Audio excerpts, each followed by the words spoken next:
Ang gagawin. Tagulilong. Shoutout mga katay-kete, ito ng sinigang na ulo ng baboy ngayon. Ito yung sabaw. Tayo, tara. Kaya daw. Wala siya ng parang. Masarap ba yan? Ayaw, di ma. Ang gagawin. Tagulilong ah. Tao dito ng putago. Masarap yan? Parang sarap lagi ng ulam pare ha. Ulo ng sinigang. Oh? Ulam ng sinigang? Meron pala doon? Ayaw, di ma. Kaya bibili yung tindahan na yan. Ulam ng sinigang.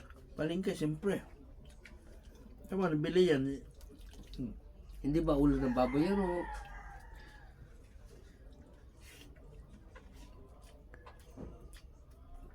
Kasi pag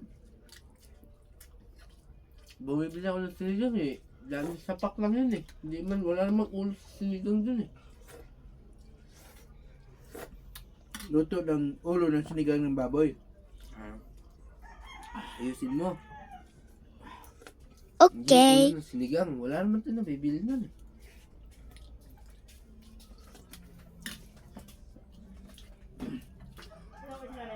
Sapak na.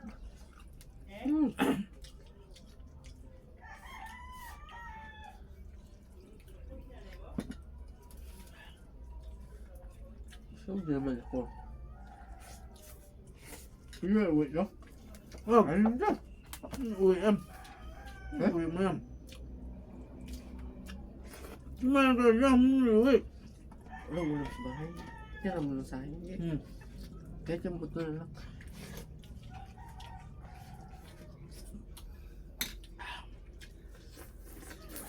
Ito pa may patis kasi walang patis. Sa bahay may patis. Pero iuwi ko muna to. Okay lang ba?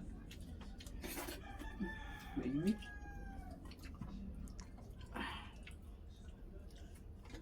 Ito na lang. Hatiin na natin. Ito sa'yo. Yan. Ito akin. Uwi na ako. Oo. Ano yan? Hindi. Uwi na ako. Akin niya yan. Tapos ito sa'yo.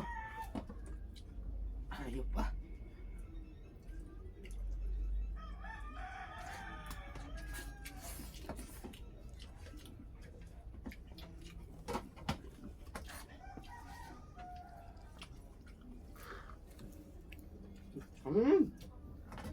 Kumuha ka na dyan, huwag mo na iuwi yan. Kumain ka na. Kumakain pamilya ko.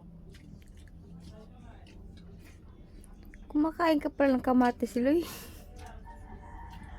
Kabawa naman yung mag-iiyak. Kabawa naman sa akin. Magtrabaho ka para may pambili ka. Hindi yung iuwi mo yung ulam ko.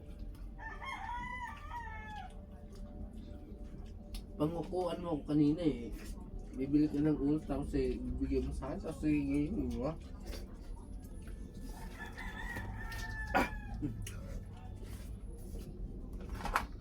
Init. Ayaw, di ma. Yan.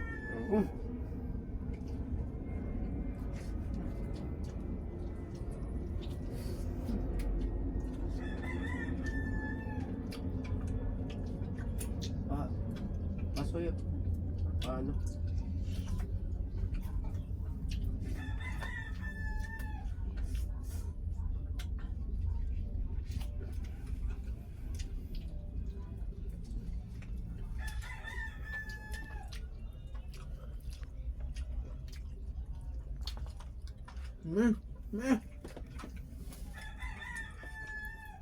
Dito na ako pare. Sus, palito. Ayaw, di ma. Hindi na ako.